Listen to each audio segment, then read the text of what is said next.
and welcome to the Dribble Podcast, your home of basketball in WA, with an inside look at the Perth Wildcats, Perth Lynx and WA basketball throughout the 2021-22 seasons.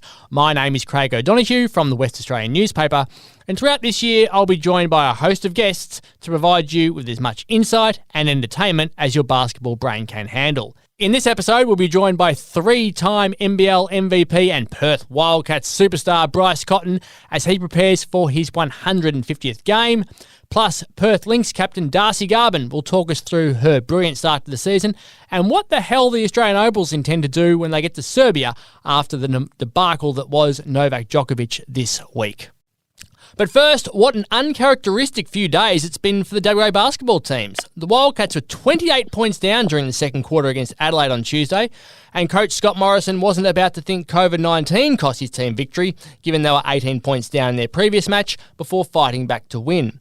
And when you talk about weird, Perth Lynx is still trying to work out how they went from smashing Canberra to going 11 from 19 at the free throw line and losing to Melbourne by 3 points.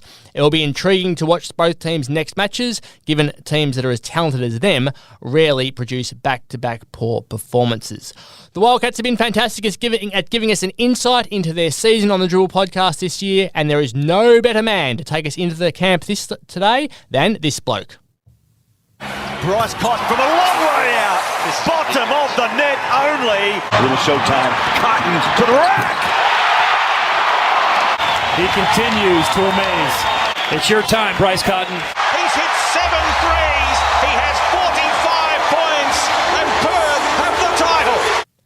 Yes, he is the best player in the NBL. Bryce Cotton, welcome to the Dribble Podcast. Hey, how you doing? Glad to be here. You got back to Hobart about half an hour ago. It's Wednesday morning Perth time. How's it been? It's obviously been a whirlwind couple of hours. Yeah, it definitely has. We woke up super early. Obviously, our hotel was connected to the airport, so we got straight there and then, hit the ground running. Landed, grabbed our stuff, just walked into the hotel probably 10 minutes ago, and now I'm talking to you. So what's been the reaction from the team when you look back at last night? I think just finding a common theme that we start the games off sluggish and then we pick it up, but that's not going to cut it because obviously, teams are very talented in this league, so you can't just kind of turn the switch on and off. But we feel if we can play a consistent 40 minutes or maybe even 38 minutes, because I guess no team plays a perfect game, we'll be a lot better off if we can fix that. But first quarters are going to be key for us.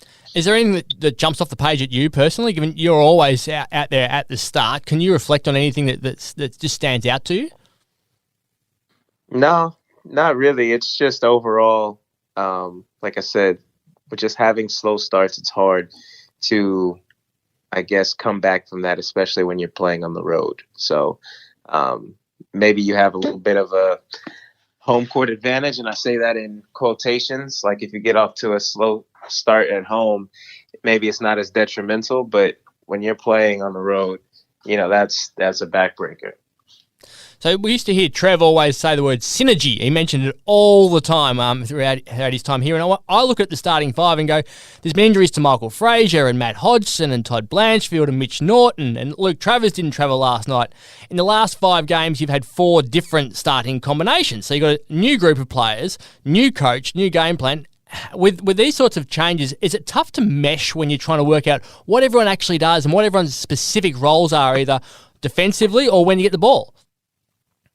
I mean, it's just like anything else. With every season, you have your highs and lows, but it's still very early in the year. And, we're still learning things, but I think there's a lot of areas where we've kind of gelled, I guess, synergy-wise. But there's other areas where we need to pick up on it. And I don't think it's really the time to hit the panic button. But I reckon with us having, 2 more games within the next week, that'll be good for us to really get these games out so we get our reps in and gives us a better chance to get back in sync with one another. It's been interesting watching you and Vic. You two clearly have a really good relationship. Some of your passes at the absolute last second, you point the fingers, I get over there and run, you charge towards the basket and then flick it out to him. It feels like you two have got a really good working relationship. Yeah, definitely. I think we still got a lot more ways to go to improve, but yeah, so far so good. But as long as we can find a way to get some wins coming up on our schedule on the road, because I think that'll be great for our team's mental. If you want to compete for a championship, we've always believed good teams have to win on the road. So with us being out here, we're going to have to rack up some W's and prove to ourselves we're the same team, whether we're playing in Perth or whether we're playing elsewhere. It's been a really interesting couple of weeks watching athletes throughout the whole country playing in all the different sports when they're returning from COVID. We're still learning what it does to your body and especially what it does to an athlete's body. And we saw Adelaide rest a lot of guys last night, not give them too many minutes. We saw you guys have to put everyone out there and you were off the court. Vic was off the court within 3 minutes and that sort of never happens. But athletically, what does it do to your body? Once you've had COVID, what have you noticed is the biggest change to you from an athletic point of view when you're trying to get back onto court?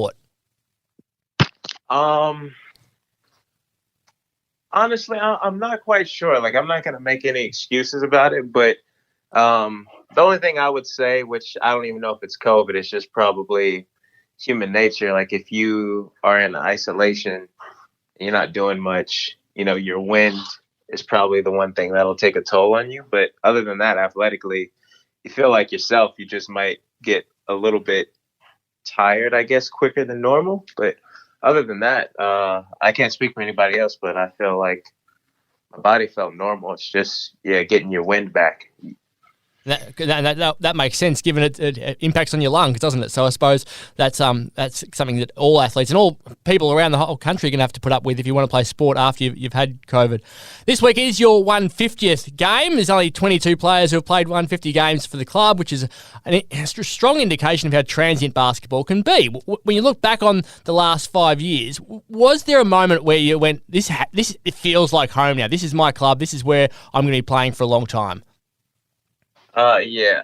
Before I answer that, I just wanted to say with the COVID thing, like, I don't think the COVID is a direct, I guess, relation to feeling winded. It's just, even if you don't have COVID and you're not playing or practicing for X amount of days, like, you'll be tired. So, I just wanted to clear that up. I wasn't blaming me having COVID as a response of being tired. It's just, we didn't have the normal schedule. But with the 150th, I would say no. Like I said before, like, I had no idea I was going to be playing here year in and year out when I first got here. But I think that's kind of what's been beautiful about my journey here, is just never looking too far ahead into the future and taking things as they are in the moment and just doing the best I can with the moments that I have.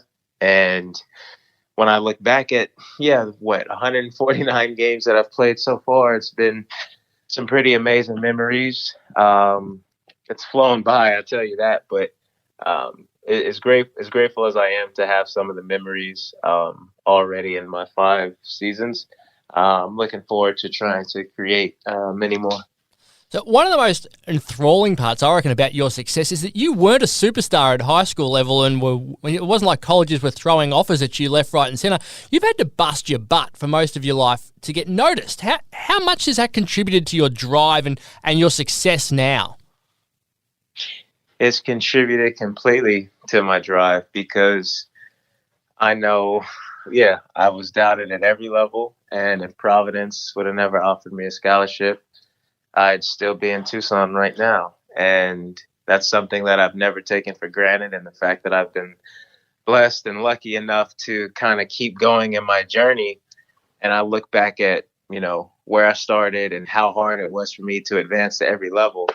I just always want to push myself to make sure I make this ride go as long as it can, because I don't want to come this far just to get complacent and then kind of kick my feet up.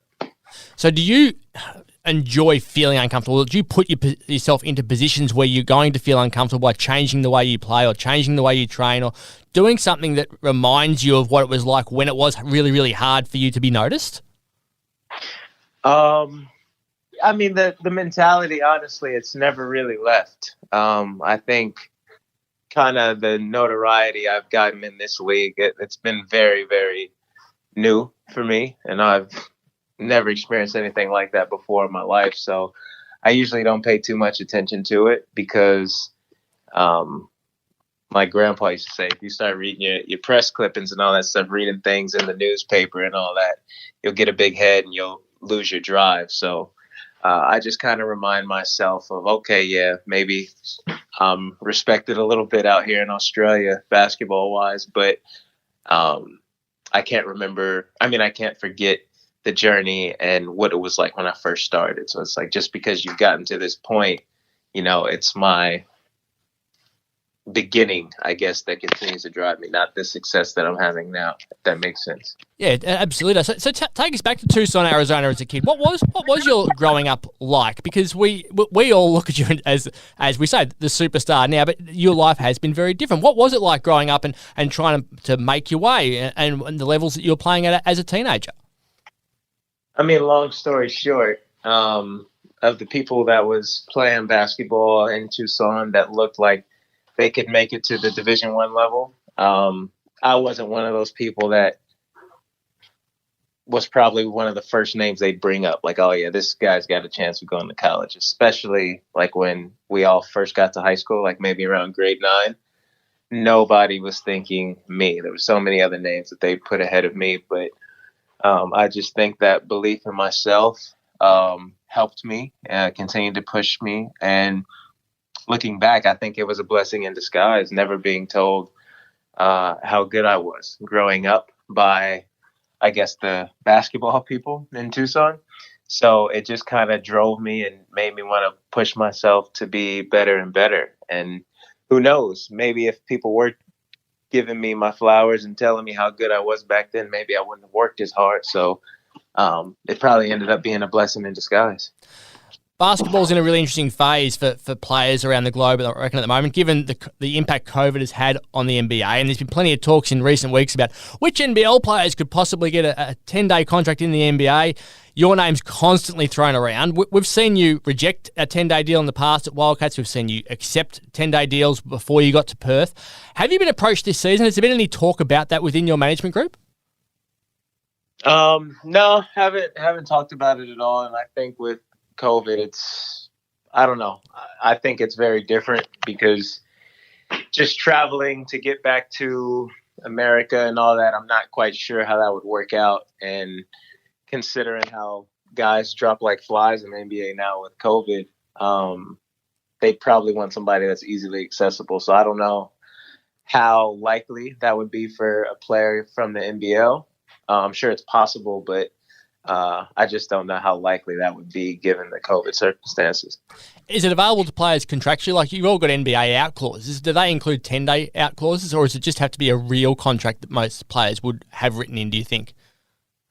I mean, a 10-day is still a real contract, so I would imagine, but I don't think everybody's contract is universal. Everybody has different stuff, but I would imagine if somebody has a 10-day, they would have a right to accept it if they wanted to. The 10-day deals are, I reckon, a really interesting scenarios for athletes with their lives away from the court. So we saw Scotty Hopson earn a deal for about $100,000 and he played one game. Cam Oliver got 2 games at Atlanta with his 10 days. Other players have turned 10 days into longer deals over time. When you offered something, whether you're now or whether you're 5 years ago or 6 years ago when you got your initial options, what do you have to think about when you're moving across either the country or you're moving across the world for 10 days? I mean, you don't make it something that's more than what it is. You go in there, control what you can control, and just know, like, whatever opportunities you're given, you do the best you can, and whatever happens, happens. I think if you kind of brainstorm and look too far ahead, you kind of overthink things, and you end up not playing your best, giving yourself the best shot to make the most out of your opportunity. So I guess in those situations where the pressure is so high, in theory, you have to have the mindset less is more, if that makes sense. Yeah, absolutely. So it's interesting. We always talk about you as an NBA it's why you're not in the NBA, and everyone else doesn't. I'm sure you get sick of it. But how conscious have you been over the years of wanting to spend the prime years of your basketball in a place where you're going to be on the court playing and having an impact, rather than necessarily not enjoying the sort of career that you want to have? I've been, I would say, the last maybe 2-3, probably 3 years or so, just kind of in the moment and just always focusing on controlling what I can control. So probably my first year or two outside the NBA, I was very bothered by it because I didn't understand why I wasn't in there anymore. I didn't feel like I played myself out of the position, but looking at it now in hindsight, it's an immature way to perceive that situation, because in life, sometimes things aren't always going to make sense and you don't have control over everything. So there's no need in, worrying yourself to death. So now I just have the approach of, I'm in Australia. I love it out here, and I'm playing with a team that utilizes me to the best of my abilities, and I don't take it for granted, and I do all I can to be the best player I can be. And that's where my focus is at, because that's what I can control. Anything else is out of sight, out of mind, and that's done wonders for me mentally in regards with the whole NBA thing. And as you've said to me many times, you're living in a country where there's sun, where there's no bombs, and where everyone speaks English, and it's a hell of a lot more fun than going somewhere where those aren't the scenarios. Now, if we look at the Dribble Podcast MVP votes from Tuesday night, I have given 1 vote to the man we're talking to, Bryce Cotton, 2 votes to Michael Frazier II, and 3 votes to Vic Law for his 16 points and 14 rebounds. If we talk about life off the court, Bryce, Scott Morrison has been constantly telling us how much he's been getting into the cricket, and he's been betting on Big Bash games, which shows that he's an actual Aussie now. You had your first Aussie rules football experience this year, going to a game in July, and you went to the grand final. Talk to me about the Australian football experience that you had this year, and how you're settling back into the different sports now that you are being played over here. The sports are different, I would say, but I think for me, to my surprise, I never thought I would ever actually get into footy. But I actually love it, and I can't wait for the season to come back around, because I actually know what's going on. So that's pretty fun. And some of my teammates get a crack up when I talk about some of the players on different teams. They're just surprised at how much I know that game. So I'm enjoying that, but I think I'm going to stop while I'm ahead. I don't think I'll ever understand cricket, so I'll just stick to my footy.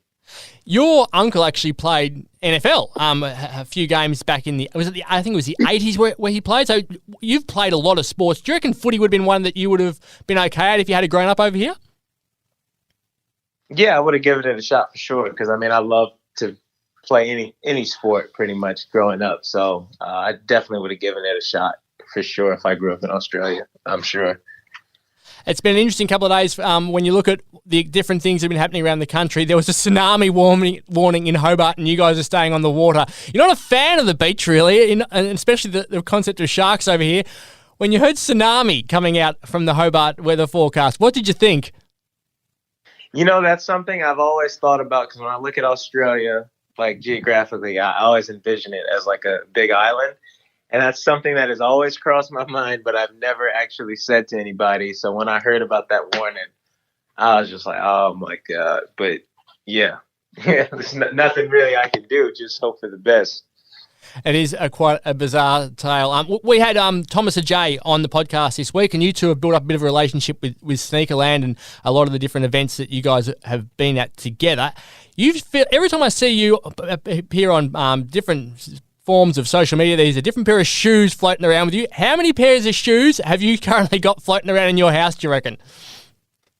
I actually don't have that many shoes. I have a few pairs, maybe, I don't know, let's say maybe 8 or 9. That's not that many compared to some of my friends. So I think I'm doing all right. You must be moving a fair few on then, and not keeping them all the entire time.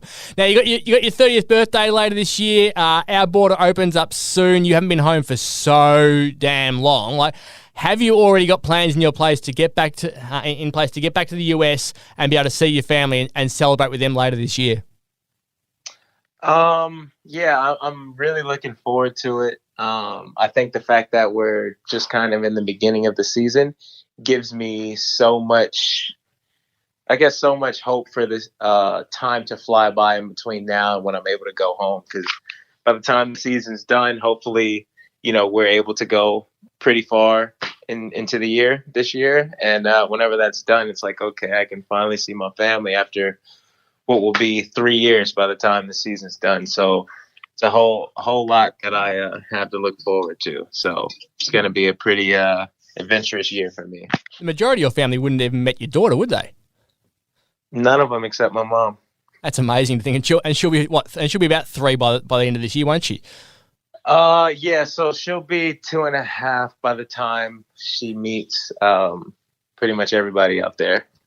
It's amazing. It just shows how difficult life has been for someone who's from a different country. Given we've been locked off over here throughout the entire pandemic. So hopefully we open up well and you can get over there, which would be fantastic. Now, we have a segment on the Dribble podcast called This or That. You can't sit on the fence. You need to give a genuine answer to people. And the question here is advice to young players. We've seen how much your game has developed over the years despite being a superstar in so many different ways. So when you have one significant scoring strength, do you reckon it's better to add another scoring strength straight away, or in an off-season, prioritise something different like your passing or your rebounding or your defence? What should be a focus for a young player when they're trying to round out their game? I mean, depending on how young they are, the answer changes. But if you're like 14, 15, maybe 16, I would say just make your strength stronger. Because once you get to around that age, whatever you're good at, whatever style of play that you have as a player, that's probably who you're going to be for as long as you play. So there's no need in trying to reinvent yourself. So I'm not saying you completely neglect the other sides of the game, but I would say your major focus should be just strengthening your strengths and then, fine tuning some of the other things. But it's all about making your strengths stronger, because at the professional level, if that's where you desire to play, most players, you can specifically say what they're good at. And very rarely do you have players that are just kind of good at everything. So that kind of gives you a better chance to stand out, where a team could feel like maybe they could use you in the future, if that makes sense. Absolutely, and that's perfect advice for anyone who's coming through the ranks and wanting to make yourself better. Listen to the man who is the best player in this country. Look, Bryce, thank you very much for joining us. Really appreciate it. Wildcats' next match will be game number 154, Bryce. It's at 5 p.m. Perth time on Saturday against Illawarra. We hope the team bounces back for you and gives you a milestone to remember. Oh, yeah, I'm looking forward to it. Thank you again for having me on. And, I still can't believe I got my 150th. But, this will be exciting. Brilliant. Thank you very much, Bryce. All right, take care. And now it's time to enter the lair with this lady. Garbin, straight on 3. That's the response they needed. Garbin again, save on! This time she drains it, 77 apiece. 7 seconds to play. The ball's with Emsbury. Finds Garbin for the win. Darcee Garbin! Yes, she is the Perth Lynx captain, a dual WNBL championship winner, an Asia Cup gold medalist, and now a member of Australia's 2022 World Cup squad. Darcee Garbin, welcome to the Dribble Podcast. Hi, thank you for having me. So we're recording this in 2 parts this week, and it's now 1 p.m. on Tuesday, and you've just been announced as part of the 16-player squad for the World Cup qualifiers. They'll be played in Sydney later this year. So to get the opportunity now, it must be a great honour. Yeah, anytime you get named in the squad to represent your country and the opportunity to put the green and gold on it's an absolute honour. I mean, for me, it's the highest privilege in our sport. So, it's just immensely proud of myself and, can't wait to get to camp. And it's always a competitive environment. You're competing against the best players in the country. So, just going and hoping I can put my best foot forward for selection for that team to go overseas in February. So it's a really interesting squad when we look at it. So Lynx star Sammy Whitcomb has been selected as the sole naturalised or dual citizen ahead of Leilani Mitchell, which is great for her. Abby Bishop and Annalie Maley have come into the 16 despite not being named in the initial 24 squad. And then you've got Shyla Hill, Maddie Rocky and Beck Cole, who are all in contention despite not being at the Olympics or Asia Cup. So it's such a different squad to what we're accustomed to. What's Sandy Brondello told you all about how she's going to build this team to be ready for that World Cup later this year?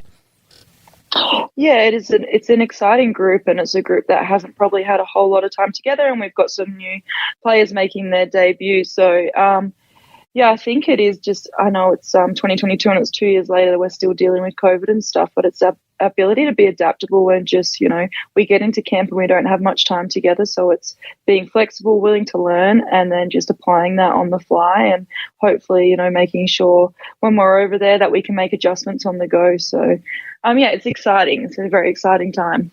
So what becomes your priority here to get from 16 into the 12? What do you have to do at camp, do you feel, and in the next couple of games to really tell Sandy, I want to be in this team, I deserve my spot? I think one of the things that helps me with my, contention in that Opals team is my defensive abilities to, be versatile, especially in the on-ball screens, the ability to switch onto smaller players. I think being able to stretch the floor and shoot the three for a big, is something that I can do quite well, and I've been pretty happy with how I've been doing that at the moment in the WNBL. So just keeping that at the moment and just staying in a really good shape, and having that Opals toughness when we're out there on the floor. It's quite extraordinary to think that the World Cup qualifiers are going to be in Serbia, given we've just sent Novak Djokovic packing back there. You'll be the first Australian team to enter Serbia since that has occurred. What's the discussions been like within the group about that issue? Yeah, it's funny. I haven't really been paying a whole lot of attention. We are in a bit of a bubble at the moment, just focusing on the WNBL. So I have seen things in the media about it, but we're going to be going into Serbia and we're going to be following all the recommendations and guidelines and protocols by their government. So, it wasn't probably until the other day that someone kind of mentioned that to me. I haven't really been following along too much with the tennis, just given our situation with our games, every second day at the moment. But yeah, I'm sure there's not going to be any dramas there. The Serbian president has actually come out and said, "We will not mistreat them." It was one of his quotes. And another one was, "We will show them that we are better than the Australian government." So it's clear that they're trying to lay a fairly stable background for you to enter, but you just never know about what a crowd's going to be like. Would that be at all the biggest concern if you have any issues at all, that what the crowd are going to treat you as? I don't think so. I mean, there's a reason that's being hosted in Serbia. They are a great sporting nation, and I'm sure they're going to be great hosts. So, the Opals have played, World Cup in Spain against Spain and had the crowd, on them there. And I'm sure, if anything, the girls will just embrace, the crowd and what they're going to be like. The interesting part about this is that you don't even have to go because you've already qualified as a nation, because the World Cup will be held here. But it's really important for this team to start playing together. So has that made it a lot easier, do you think, for everyone to commit to going, given that they know that you haven't got a lot of experience and it's so important to build this camaraderie and teamwork for when you get this tournament later on in the year?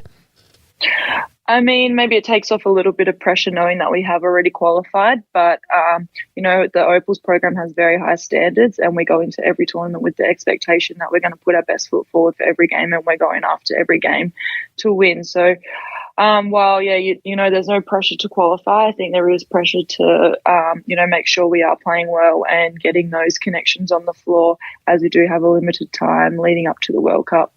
It's been a fair week for the Garbin household. Your sister Sophie's part of the Australian Diamonds that smashed New Zealand on Sunday and South Africa on Monday. And by the time this podcast is uploaded, hopefully we've obliterated England as well. Like, how's it been watching her? Yeah, I have to admit I haven't been getting up at 1 a.m. and 3 a.m. I have been watching the replay just because I need my sleep around our games. But I'm extremely proud of Sophie. I mean, she took a massive leap leaving Perth and moving to Sydney at a pretty young age, and her career's absolutely blossomed. And you can see she didn't get on in that first game, but that second game she made the absolute most of her opportunity and played amazing. And I think it's only, upwards for her in that Diamonds program. Like I said, I just couldn't be prouder of her and the way that she's handled herself as a professional athlete. What is it about your family? Like, we see a lot of families which have players in the same sport and they go on to have a lot of success. It's rare to look at people who are representing their country in different sports altogether. You've got to have a lot of talent coming through the system and a lot of family talent as well as you're growing up. What was it like for you two? I guess our parents were just always super supportive. We were never probably pushed into doing anything, but they were always there encouraging us. And we're very fortunate that they were happy to drive us around and pay for tournaments and pay for us to play and try whatever we wanted to. So super grateful. We did grow up in the country and we were about 7 hours from Perth. So if it wasn't for Mum driving us down to Perth every second weekend so we could try out for a state team or go to a camp, I don't think we would be where we are today. So super grateful. And like I said, they never really forced us to do anything. It was always, as long as we wanted to do it, they were happy to take us.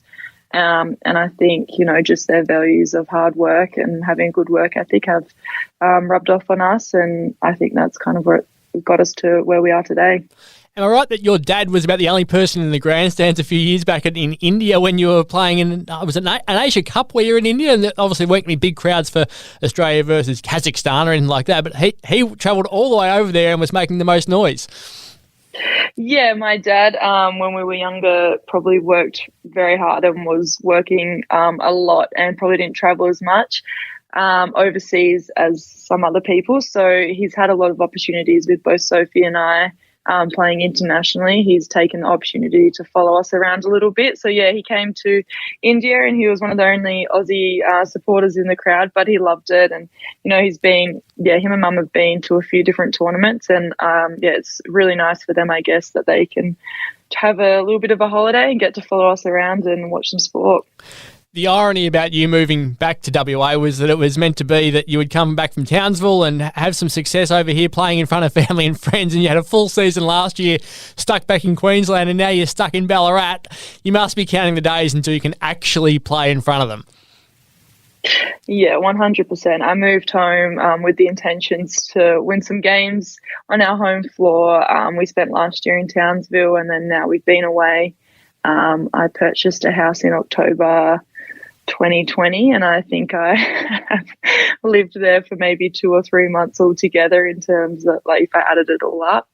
But it is what it is. We're all navigating through this COVID situation and we have to relocate and that's what it is. We can't let that affect us too much. Everyone's sort of in the same boat. We're just hoping that these borders open in February, we can get some home games and finish the season out on home, and hopefully we can make the top 4 and play some finals. So who knows? That's still months away, but I'm really fingers crossed hoping that it all goes to plan. Really big season for you personally so far, not just on the court but off the court by being named as the Lynx captain. We had a story the other day quoting Ryan Petrick, your coach, saying that he's not sure how comfortable he would feel being the captain of this team given it's so good. It's so many stars in there that it's hard to talk to a group like that at times. But how have you handled being the captain of such an elite group right now? I did see that. And you know what? Everyone in this team is a leader in their own right. We have 3 WNBA players, so they understand what it's like to be a professional. We've got girls from the Opals squad. So everyone kind of takes it on themselves to make sure they're doing the right thing. And it's not like I have to have too many conversations where I'm pulling people up. Everyone knows that we're here to do a job and everyone's committed and buying into that. But it has been, a massive learning curve for me. I'm still only 27, which I feel a little bit young sometimes to think that I'm captaining the team. But, it's been a massive learning curve. So you've been doing a lot of work with the state teams as well, the underage teams that have been going throughout the country trying to impress and show what they can do. So you've obviously got a strong leadership element to whether it's coaching or whether it's captaining. What sort of work have you done to harness that skill? I'm not too sure necessarily if I've put any too much conscious work into it. I guess it's something I've always kind of done. I've been in teams with some great leaders, so I think a lot of it is just kind of learning from them. When I was in Townsville, I was privileged to have Susie Bakovic as my captain, and had vice captains like Mia Murray and Michaela Cox.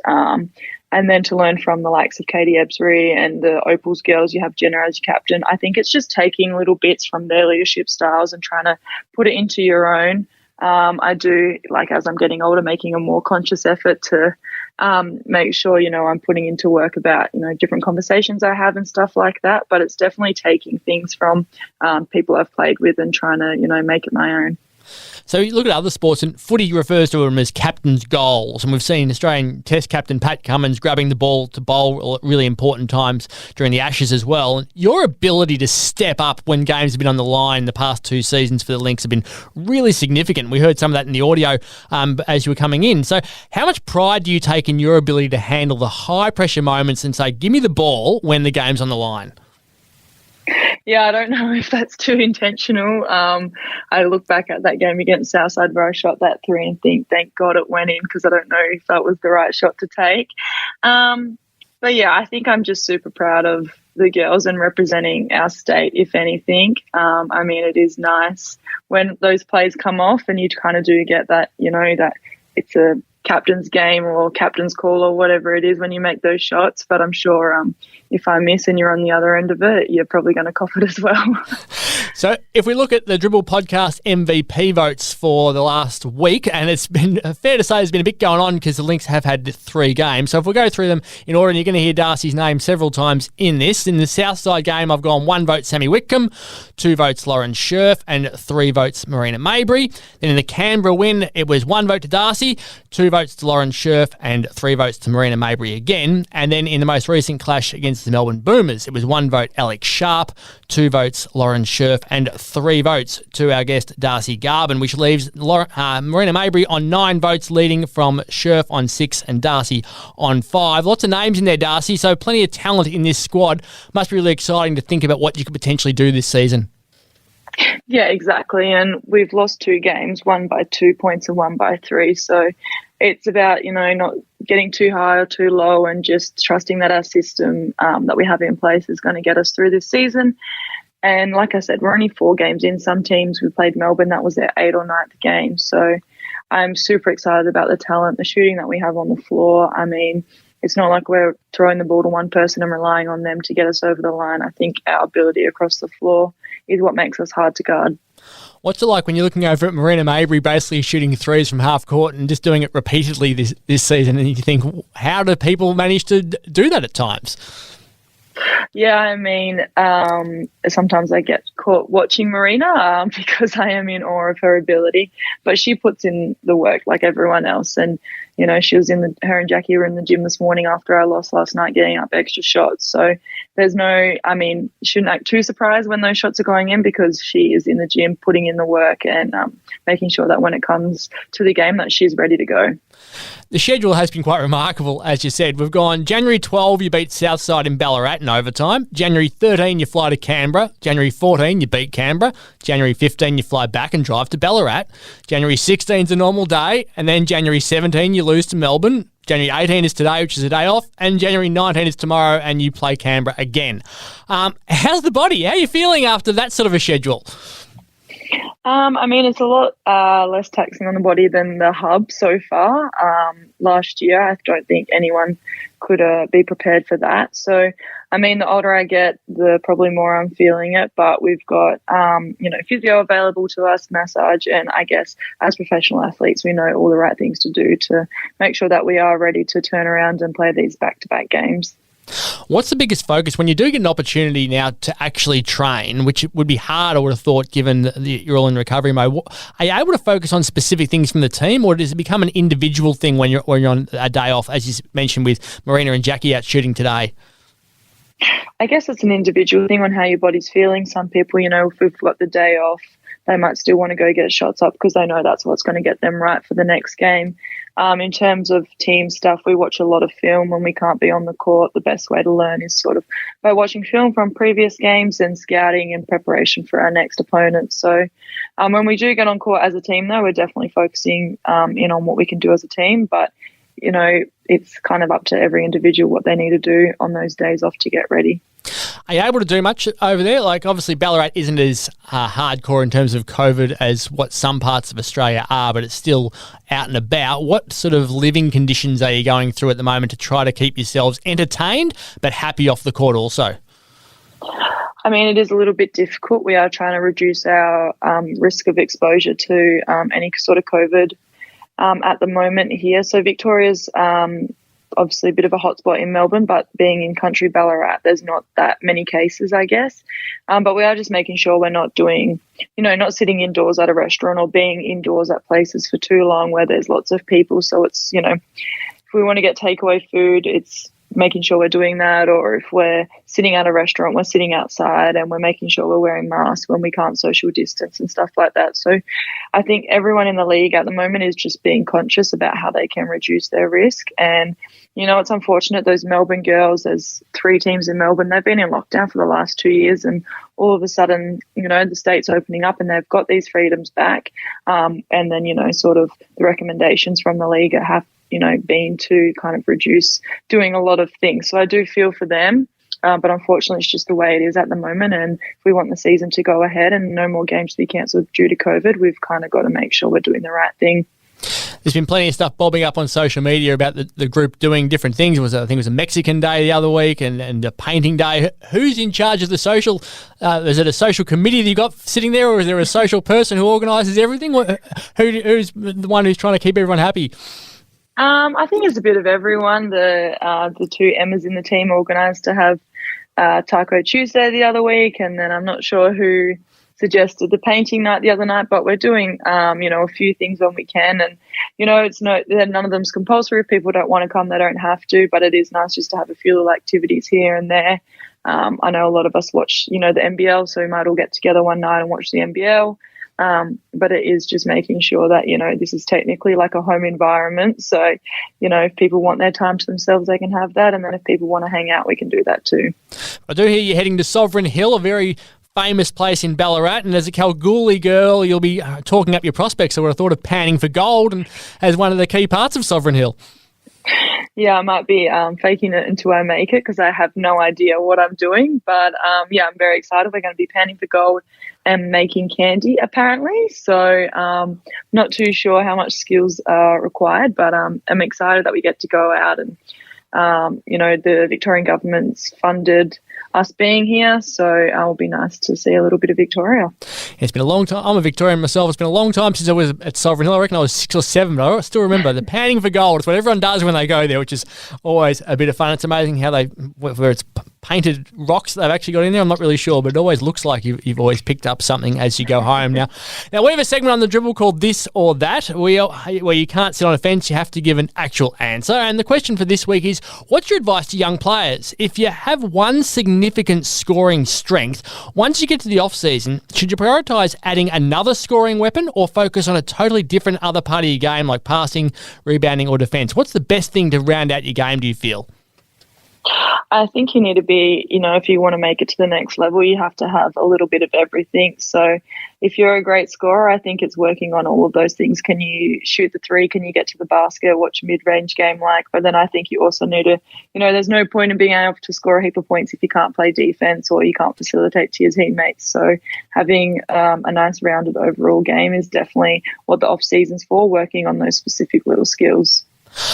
Well, look, thank you very much, Darcee, for joining us. Really appreciate it. It's been a tough schedule for you so far, so to find some time for us in your day off is fantastic. Good luck in the upcoming games, and hopefully we'll see you in the Opals uniform next month. No worries. Thank you so much for having me. Remember, everyone, keep logging on to thewest.com.au for all your basketball news and pick up your copy of the West Australian newspaper. Thanks to Samantha Rogers and Brendan Underwood for their production work this week. Thanks to Bryce Cotton and Darcee Garbin for their time. And we'll be back next week for another episode of the Dribble Podcast.